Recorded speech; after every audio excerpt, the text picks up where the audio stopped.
My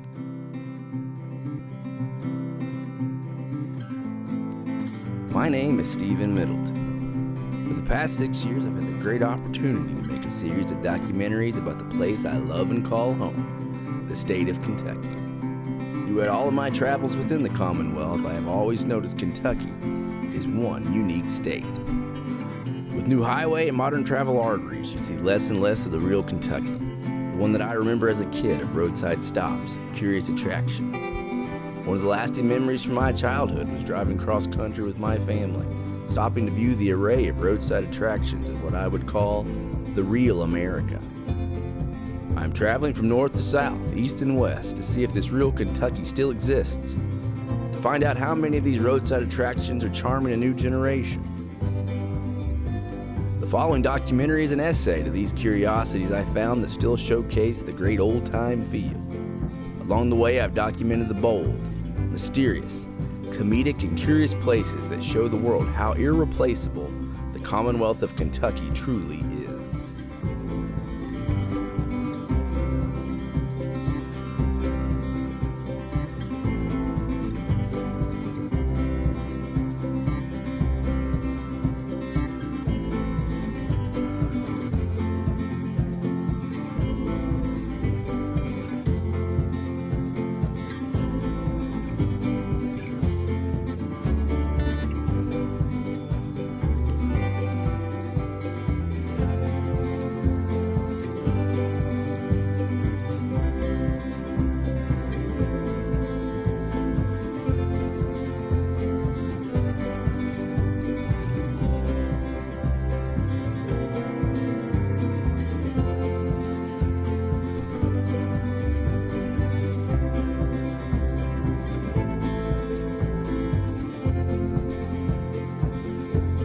First stops were close to home in eastern Kentucky.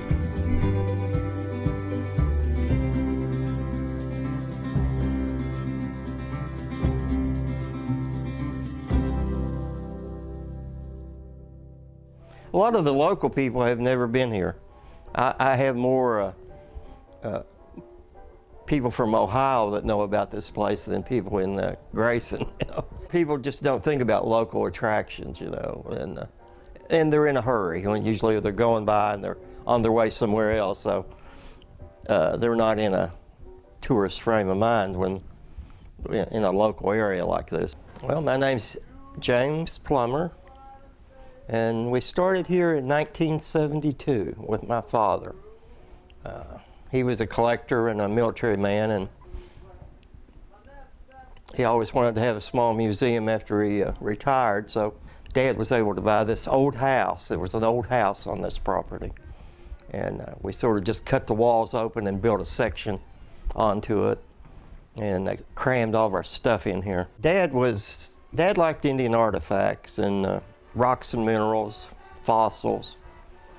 So we grew up with that type of collecting going on, and of course a lot of that is really, really important to me. A lot of the military items that Dad brought back and that were brought back by local men, all of that, we try to display some of that each year. We also have some Carter County historical items. We had the propellers that were built at the workshop by Matthew B. Sellers, who was an early aeronautical engineer, lived about 4 or 5 miles from here. Dad had been a career Navy man and brought back things from mostly the Pacific. Of course, after the war, we had a lot of friends coming back out of Europe with souvenirs, and we always picked up things as they came along and put together a pretty good collection. As the years have gone by, and after my dad's death, I've sort of used this building mostly as a place to display different items for different people. But in the summer, I usually like to put a general display out to kind of go over a little bit of everything. Security problems causes me to not really put the displays out too heavily anymore. I used to do it pretty heavy, and that was always a security problem to me. But today, I leave a lot of my material stored in a different location and just bring it here on demand or to do certain things.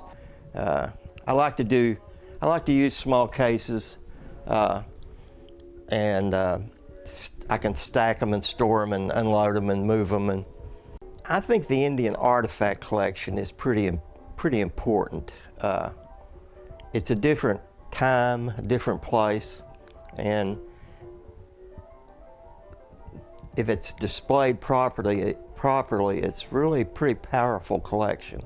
Of course, I don't really do it as intensely as I used to, but I can put together a pretty tight, small display that really is almost world class, you know. I like beautiful natural history items. I like rocks and minerals. I like fossils. I like pre-Columbian type items that were from the native peoples. But I like pioneer and Civil War and World War I and World War II. I like all of that. People are moving pretty quickly. It's hard for them to slow down and read a little bit, but everybody's different, you know. Some people really take their time in here and look around and talk a little bit, but most people are moving pretty quickly and they're on a schedule. There's quite a bit of history in here, you know. There's some quality items, a lot of Kentucky history, a lot of U.S. history, and there's something for everybody here, I think, from children to the old timers. So I think anybody could spend a half hour in here. So I'm in and out of here some in the summers, closed completely in the winter. So yeah, I'm a roadside attraction, I guess.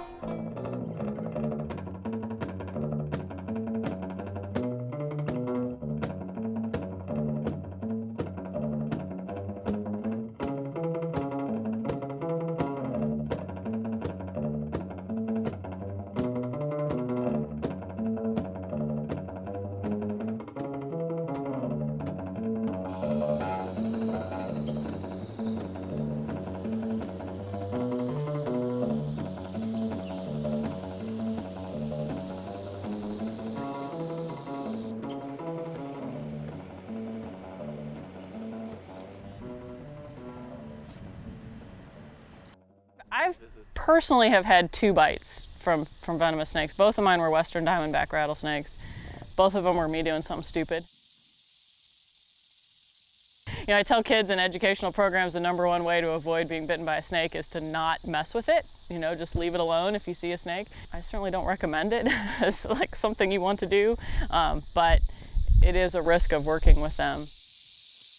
My name is Kristen Wiley, and I'm the curator here at Kentucky Reptile Zoo.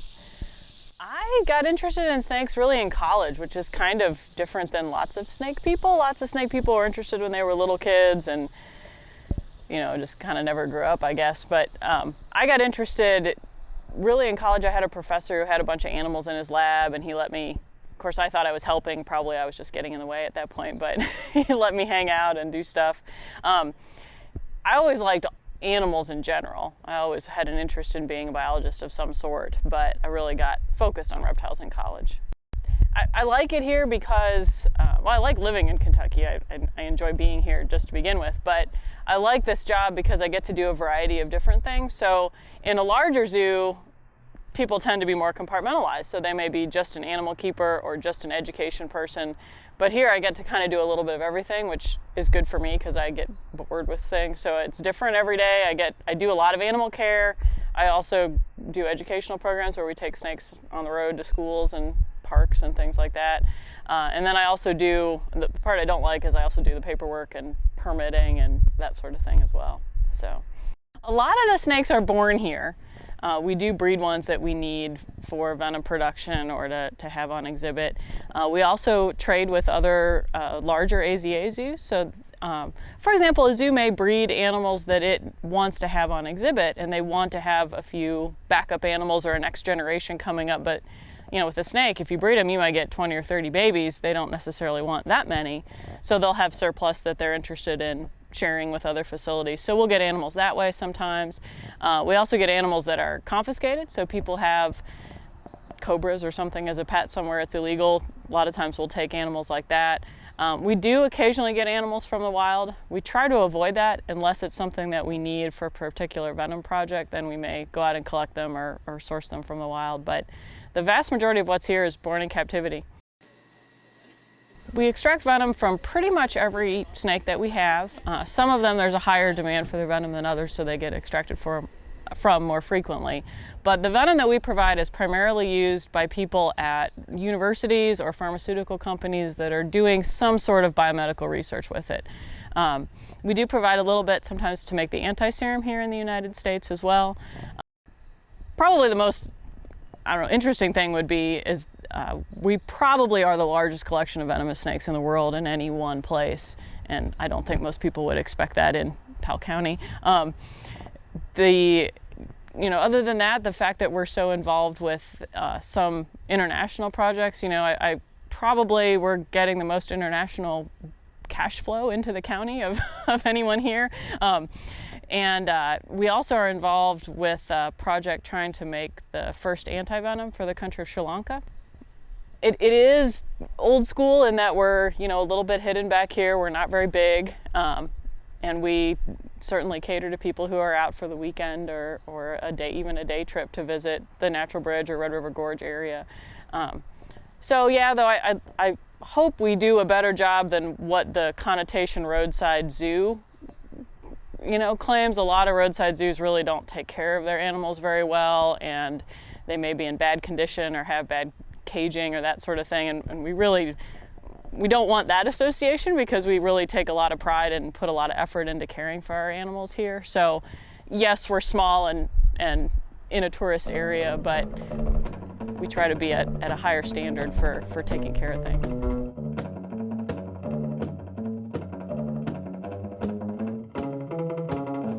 Actually, I remember when we used to stop at roadside attractions, like you're saying, even if you go down to Tennessee, they've you'd see Indians dancing and stuff like that, and you'd stop. I call that like a roadside attraction, but they've kind of stopped a lot of that too. I've even seen in Tennessee before Indians wrestling bears, so they've stopped all that stuff now. It's cruelty to animals, Gift shop was for sale, and my wife was selling it for the lady, and the lady almost insisted that we buy it. We really wasn't interested. And finally, make a long story short, we bought it and didn't know what to do with it, and we just kind of brainstormed as we normally do and come up with the Wild Things of Kentucky ideal, and it's kind of blossomed from there. Well, my name is Lloyd Little. Of course, live here in Slade, Kentucky, and we've got several businesses here. Wild Things of Kentucky, we've had a couple years, and we've kind of keep adding attractions and things for the tourists and for the kids, So about a month ago, we got the goats, put them up on the roof there, and people likes to watch them and feed them. And we've got a little nature center. It's a room all by itself, and we've got observation beehive. You can actually watch the bees making honey. We've got aquariums with fish in it, turtles.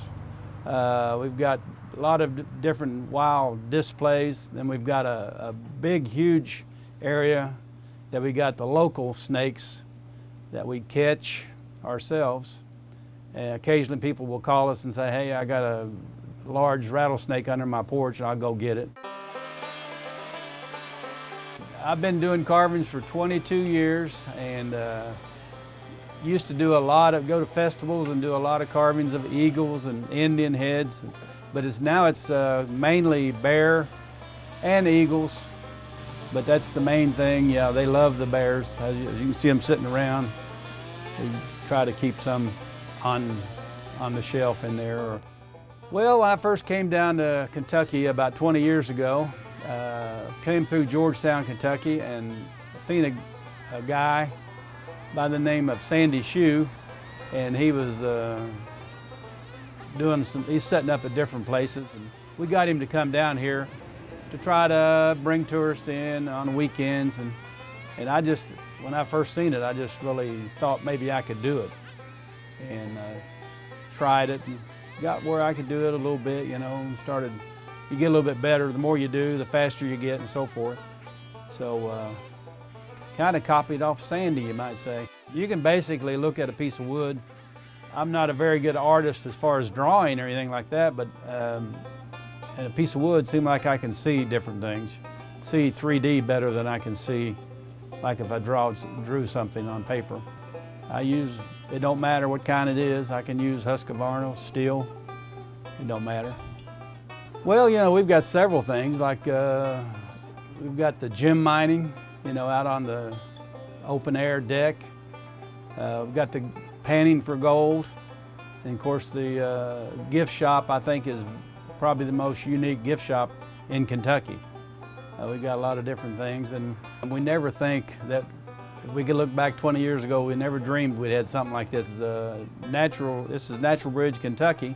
There's over 1,000 natural arches in the area. You know, you may enjoy some of our things, and if not, you can go 5 minutes away and hiking and arches and waterfalls. And you know, we do a little bit of developing. We'll build you a cabin. My wife can rent a cabin for you. My next stops were in central Kentucky.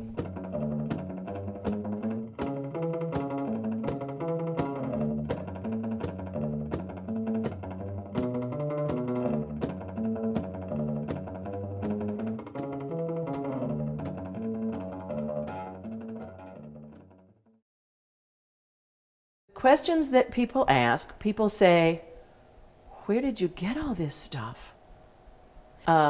And people say, the detail is amazing. I hear that every day from somebody or several people. Where did this place come from? I can't believe this place is in Danville, Kentucky. My name is Lori Kagan Moore, and I started working on the museum in 2005. We opened our doors in 2008. I am the founder of this museum. It started in 2005. I started collecting things in order to make the museum. Sometimes people imagine that I've been collecting my entire life, and when I got a huge number of things, I said, gotta make a museum. But that's actually not the way this thing worked at all. There are about 6 dollhouse or miniatures museums in the nation. So people don't see very many dollhouse or miniatures museums. They're just not there. And this is the only one that specializes in the United States social history. So in that regard, we're different from others. And in fact, we were designated by the state of Kentucky, we're rather proud of that, as an only one, which refers to being globally unique. Well, the Underground Railroad is part of the timeline of U.S. history. And one of the things that is a little bit different about the way we approach U.S. history is that it's all social history. And social history is about the day-to-day lives of ordinary people. You won't find military history here. You won't see the Battle of Gettysburg. You won't see soldiers. You won't see George Washington. We don't have political and military history. But the social history shows what people were really doing. And we try to focus at least some of the attention throughout the museum on what would have been happening around here in Kentucky, in Ohio. Ohio had huge Underground Railroad. So did Kentucky. I mean, Ohio is really famous and just had a huge Underground Railroad, but it was also very active in places in Kentucky. One of the things that we tried to do, that we made a really specific effort to do in this museum, is to make this museum experience oriented. That it's not drumroll fancy thing, it's more like, this is the story of lives like yours at a different time. And we like stories. People love stories. People love to see, oh, really? So if I were here in 1910, somebody with feelings like mine could have been living in a house like this with different challenges and things to do, but still kind of like me. And so that that is the action is to try to make it accessible so that people can enjoy it. So people don't become kind of numb and sort of slip into comas while they're looking around. That's a common criticism of museums, is that people come in and after 5 minutes they're brain dead. People tell me that I've created something unique. I don't think too much about it. I just come in and work. That's what I do.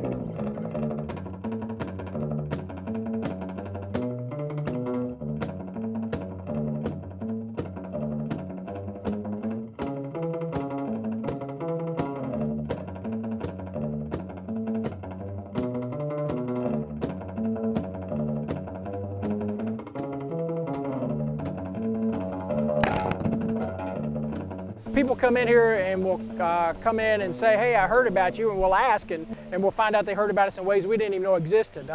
We had a camera crew came in one time from Finland and wanted to film, and we're like, how did you hear about us? And they told us we were in a book called Eccentric America. So somebody thinks we're eccentric. Somebody else comes in and says, we saw you in Ripley's Believe It or Not book. We didn't have a clue. We don't know how we get in these things, but we do. So that brings in occasionally that far-flung visitor from who knows where, and we're like, well, how did you find out about us? And they'll tell us that they saw us on some website or some book that we had no idea. My name is Dennis Hyde. I'm the general manager here at the Lexington Ice Center in miniature golf. The miniature golf has been here. The first two courses have been here since about 1986, I suppose. I was not here at the time. I did not come until about 3 years later.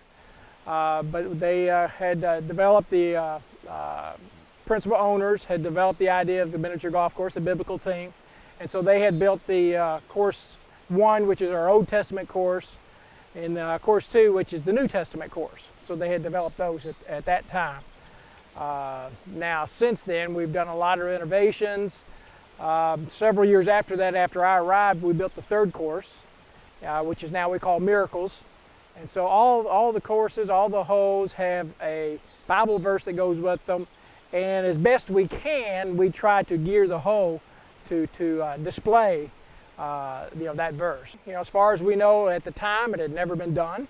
There's all kinds of miniature golf courses out there. There's dinosaurs, there's haunted houses, there's around the world, but no one had done a Bible themed miniature golf course. So it's just a wonderful way to do it. Like I said, it can be used to teach a lesson, or it can be used just for fun. I tell people I just play for a living. I'll come and I'll run a miniature golf course. Now, I don't know if you can tell, I've been sweating already this morning, so when I say play, that's, I guess, figuratively, but it's a fun place to work because people come here to have a good time. So the atmosphere is always upbeat. You see people enjoying themselves, enjoying their families. I love being able to provide that service. We do not, we don't have the luxury of having a real tourist population come through here like the real elaborate miniature golf courses do, say on the beach somewhere or in Gatlinburg. We don't have that, so we rely on the locals, a few travelers coming through, but mostly it's probably people that live within 30 miles of here for the most part. And so that's great, and then to be able to have it with the waterfalls and stuff, as elaborate as we've tried to make it, I think that's pretty unique for a local miniature golf course. Not in a tourist area. While in Lexington, I caught up with my friend J.D. Wilkes. J.D., a musician, author, and filmmaker, has always shown a culture of Kentucky and America in his work that modern society has forgotten. His documentary, 7 Signs, really opened my eyes to understanding the importance of real cultures before they are gone. J.D. has extensively traveled the state, often telling stories about the interesting people he's met along the way. I asked J.D. his thoughts on roadside attractions and if he feels they are a disappearing part of the real America. Well, we're a young country compared to the rest of the world, and they preserve the best parts of their history. And I know we don't quite have the history they do, but what we do have, we should retain and maintain, because Well, I just recently went up to Westport, Kentucky to argue on behalf of saving a dance barn where they used to have square dances and country music stars and local musicians play. And there was sort of a debate broke out about, tear it down and build a new one, and you can do it that way. But there's something to be said for the old aesthetics, for preserving the way things looked and as best you can, the feel of things. They don't know how to quantify charm unless it breaks down into variables that you can count, like beans. Charm is not one of those things that you can qualify or quantify until it turns into dollars. And that's what I tried to explain to him. It was like, why would anyone come to your town if it's going to look like every other little town with a brand new state-of-the-art air-conditioned auditorium that has no history?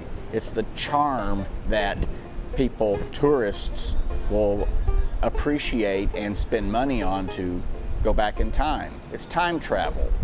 And you know, it's up to just a handful of artists that do care about that stuff to get motivated to save at least one building or one automobile or something like that. Can you just, can everyone that is going to see your show just do one thing to preserve that cool era that doesn't just stand for good aesthetics, but it stands for a generation, a greater generation that preserved the American dream and added to it, you know, and you're doing them a service, you know.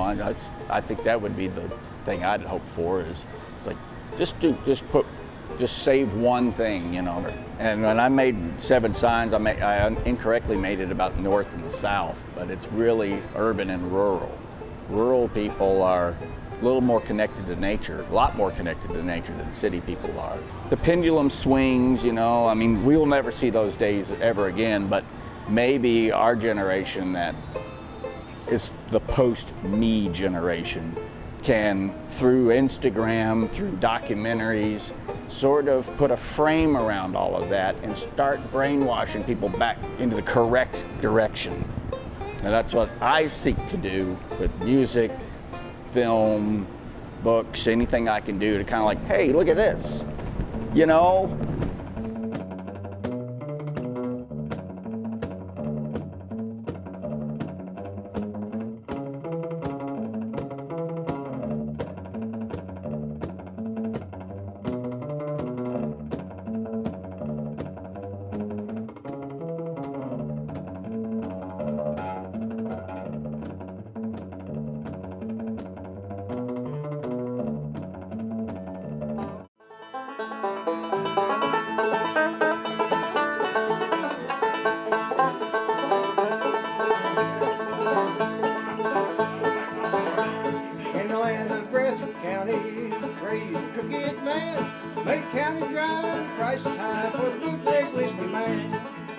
One of the neatest things is that you get to hear some good musicians like these folks we have over here, that just some really top-notch musicians that are really talented at what they do, and you get to hear a lot of that, and that's just kind of neat. It adds a little bit of cake and ice cream to what you're doing. Went to barber school. We went to Lexington Barber College, and Roger Bailey was the owner at that time. Well, that was, you know, about 39 years ago when I come over with my brother. He had me come over with him and work with him when he brought Mr. Markham out. So we come over and I worked in with that. They'll have jam sessions going, and sometimes they'll let me sing along, sometimes they won't. Oh, my name is Joe Aikman. We come here about 38 or 40 years ago. My brother had worked for a guy by the name of Lewis Markham, went to school under a guy by the name of Lewis Markham, who was his instructor. And Lewis come over and bought this shop out from the Spiveys, Holbert and Dennis Spivey, who run it. And he brought his star student over with him to help him out, which was my brother, who is now deceased. And then when he worked for him for 2 or 3 years, and then he bought him out, And when he bought him out, I was working in Lexington, Winchester actually at that time. And I come over with him from there, and then we've been here ever since. Well, my dad's brother was String Bean. He's a member of the Grand Ole Opry and also played on Hee Haw. And that we're awful proud of him. And we do a lot of different things. We'll do bluegrass, we'll do country, we'll do a lot of different styles. Just whatever they want to play, that's fine with us. And we give guitar lessons and bass lessons, and we give if anybody wants to be taught on the guitar and bass and banjo. We give some banjo lessons. We can help them out on that. We do. We have some. They'll see the music out front, and they'll stop by and stop in and play us a tune. We love for people to come by and listen to them. We get to listen to a lot of real good musicians as they come by, and they'll see us and see a guitar in a window or something. They'll stop in, and we really enjoy listening to them and listening to different musicians play and sing for us. That's a pleasure to us.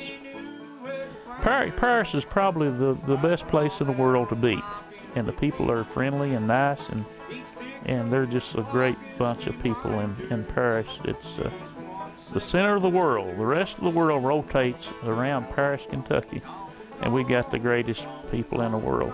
The only people that come close to them would be the ones in Jackson County, where I was raised, and they come real close to being number one. Both of them do, the people up there. Yeah, come get a haircut and hear some music and play us a tune.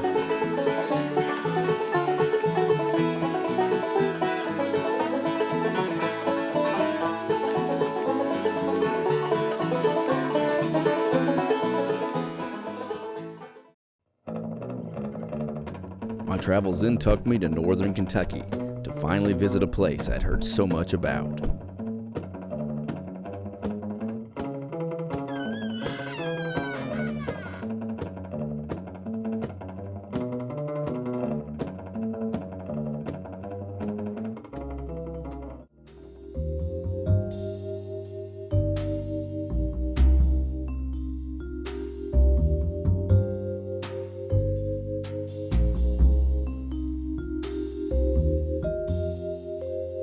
I think that if they've seen the Twilight Zone episodes or Magic with Anthony Hopkins, there have been probably 4 or 5 feature films that feature the psychotic ventriloquist and the dummy that comes to life. It doesn't reflect really anyone's act. It doesn't, but it does draw people here. Well, people come here and they don't really know what to expect. Some of them think it's going to be creepy or dark, or I don't know, have more of a darker slant to it. And I think what really happens on a tour is people gain an appreciation for this wonderful old entertainment form that has had its ebbs and tides and is still, vibrant and popular with people like Jeff Dunham and Terry Fader and so on. My name is Lisa Sweezy. I'm the curator, and I'm also a member of the board of directors. I've been affiliated with the museum since 2000. The museum was originally a private collection. A man named W.S. Berger, William Shakespeare Berger, collected the majority of what is here. He got his first dummy in 1910, but I wouldn't say that he was actively collecting until the 1940s. Mr. Berger spent 62 years collecting, and about 40 of those very actively collecting. He wrote and received letters from all of the ventriloquists around the world, and he built quite a reputation for himself as the center of the community. He acquired about 500 of them in his lifetime, and we get about 5 to 10 still a year. At this point, they're all donated, but in Mr. Berger's lifetime, he would buy, sell, and trade just much as you would baseball cards or some other collectible. There are several private collectors who have very impressive collections, but this is the only museum of its kind in the world. Everybody else's collections are private, and they just show them to their friends. I am not a ventriloquist. I'm a certified high school math teacher who just kind of fell into this wonderful job. No, Mr. Berger did not want the curator to be a ventriloquist out of respect for the ventriloquists who had donated or sold their dummies to him. Well, we have a very limited budget, and we primarily operate off the funding that we get from our annual convention. So we don't have a budget for any kind of press or direct promotion that way. We do a lot by word of mouth. And then, of course, with our website now, that helps quite a bit. We get picked up by websites, tourism websites and things that promote us with other niche museums or unique attractions. The museum is seasonal, and it always has been. When Mr. Berger was alive, he would let tourists come through May through September, so we still do that out of a tradition. We're May through September, and it's by appointment only. I'm the only employee, so I have to be here to make sure that I can give the tour. Probably half my tourists are people who are going from one city to another, cross country, and then they just want to do something different. I had a woman who is taking her children around the country, but for the entire month of June, she left Asheville, North Carolina on Friday and was making it to Indianapolis. And of all the things to stop and see, she picked us. So I think that's kind of cool. I enjoy watching people's impressions change as they're here for an hour and they take a tour, because they learn an awful lot. We're in that group with other people that don't have big advertising budgets, and it's not a glamorous museum, but I think if the tourist is interested in finding places like this, they certainly can. Websites like Road Trippers really help a lot, and any kind of off the beaten path type books usually will pick us up. So it's out there for people that want to find the different things to do. If they don't want to do a traditional Disney or beach vacation, they can find us. From there, I headed west to a place some may call prehistoric.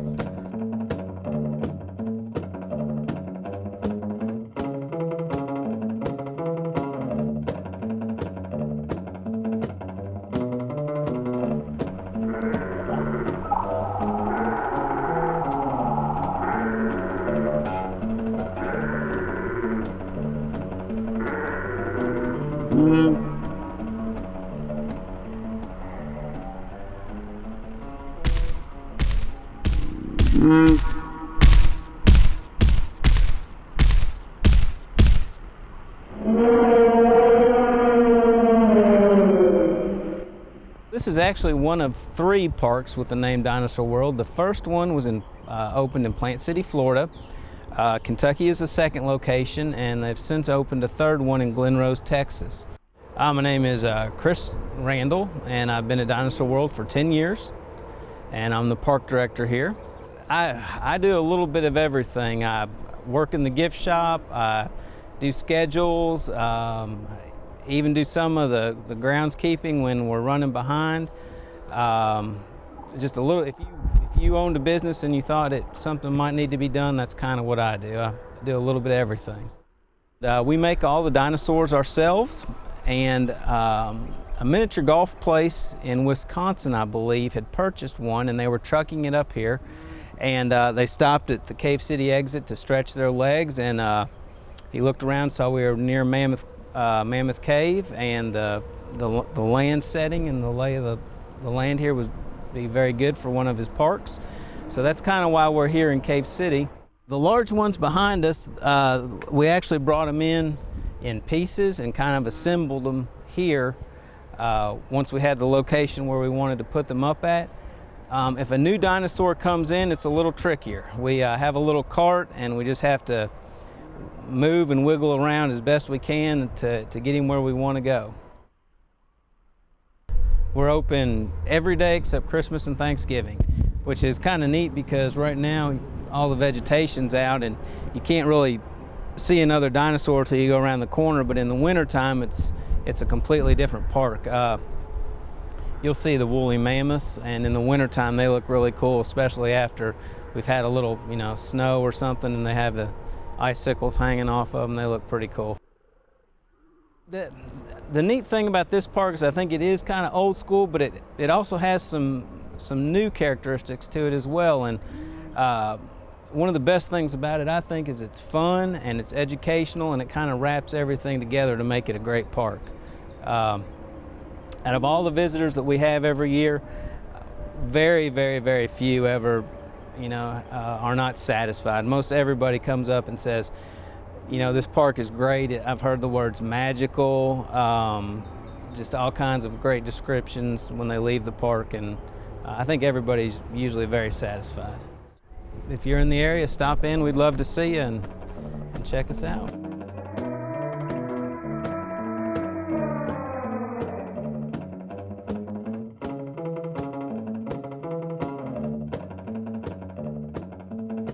Venturing even further west, I came across two of the most curious places in all of my journey.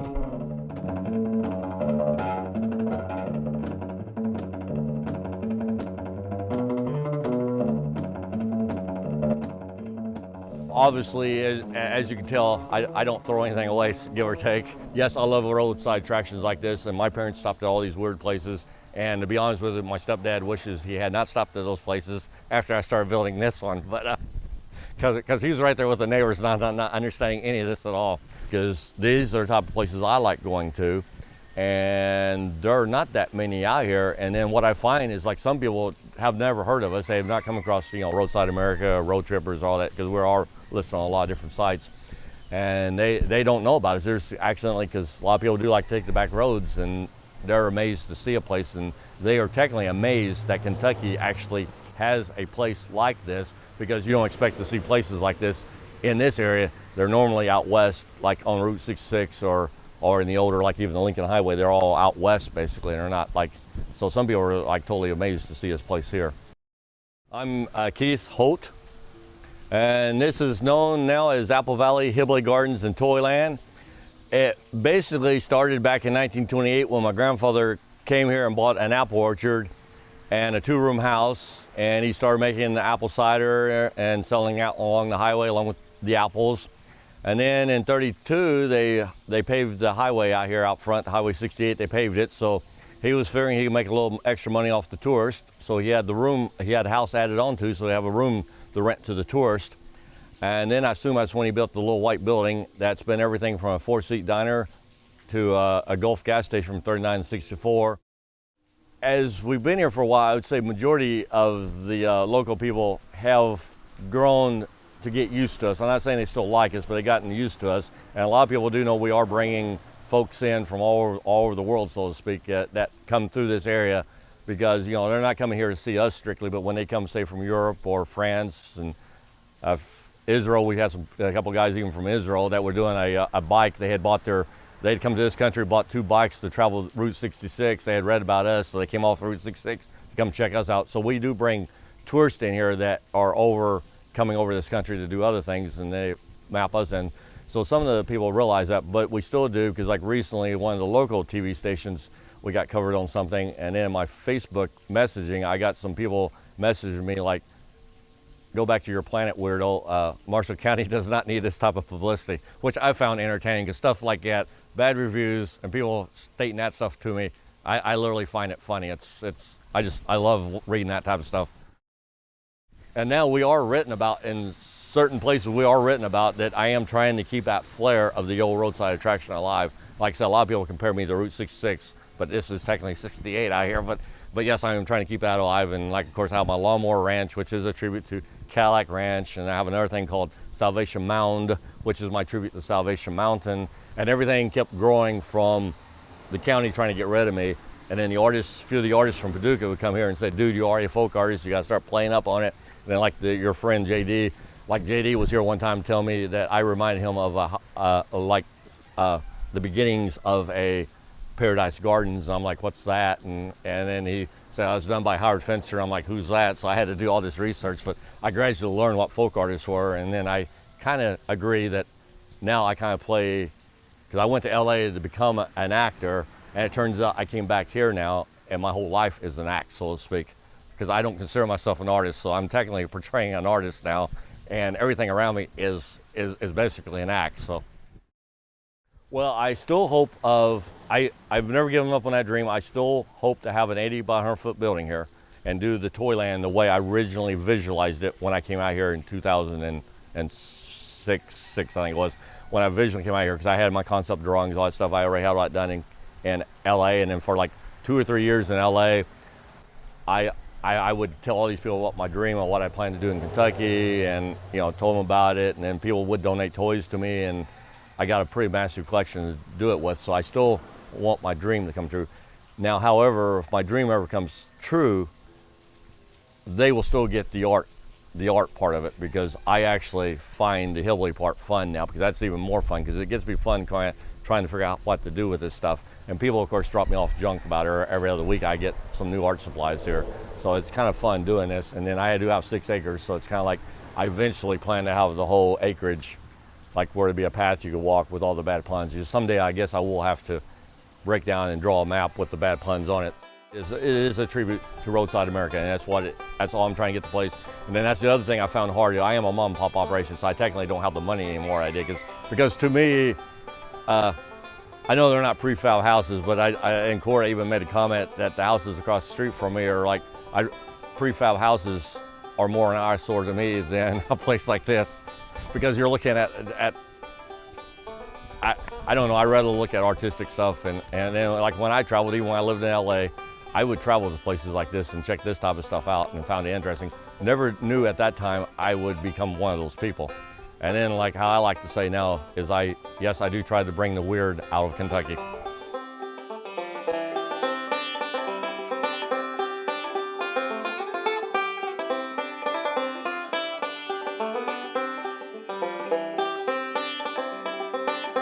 Well, it's a mystery why they're here. All these monuments were erected by Henry Woolridge. Henry Woolridge was a horse trader. Now, I guess that's how he made his money, but that's what his occupation. But it's called the Strength Procession That Never Moves.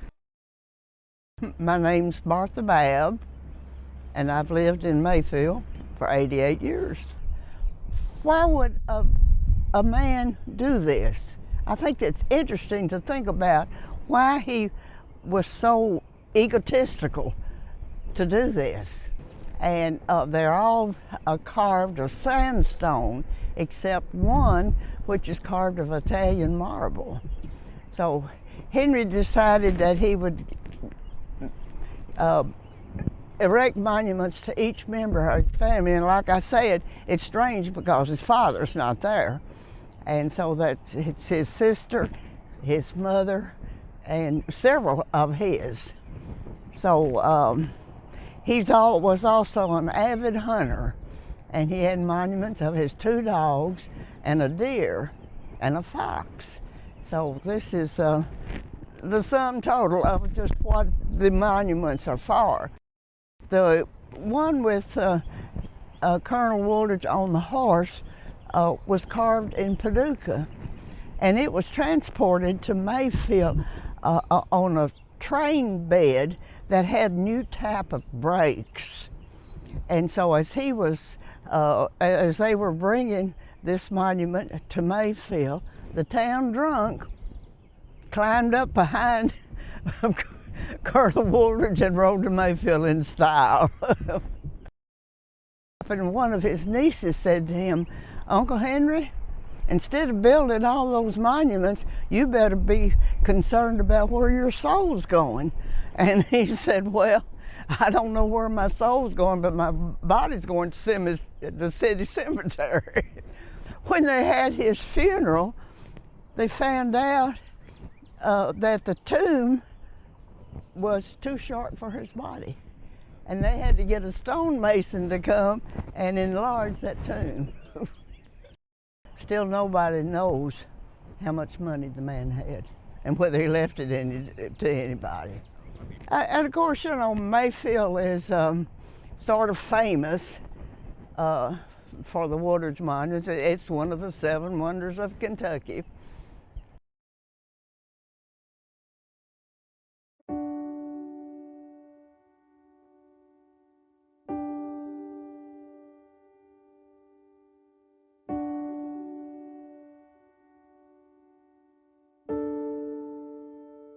While traveling through the state, it became clear to me that the old way of life and travel has changed. People are now in a hurry to get to their destinations, no longer taking in the sights and stops along the way.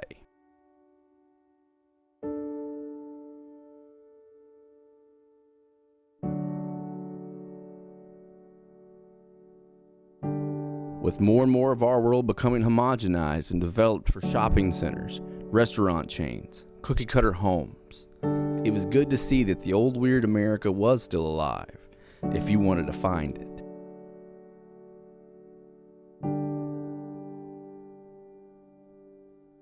Attractions like the ones I found are easily passed up by interstate travelers, forgotten by the generation that founded the age of roadside attractions.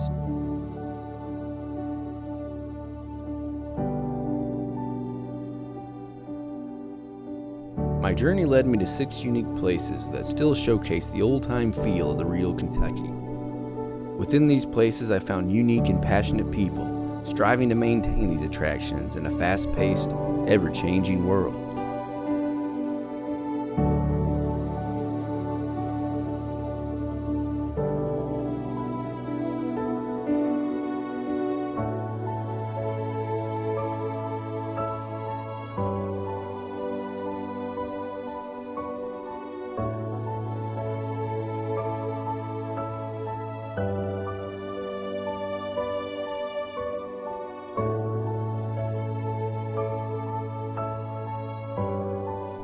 In the hurry of day-to-day life, it's easy to pass these places without a second thought.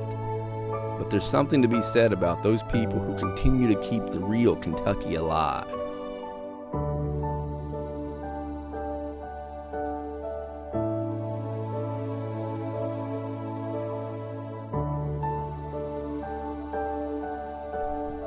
So I challenge you to hit the road. Search out these places that are off the beaten path. Take the time to find your own curiosities before they are gone.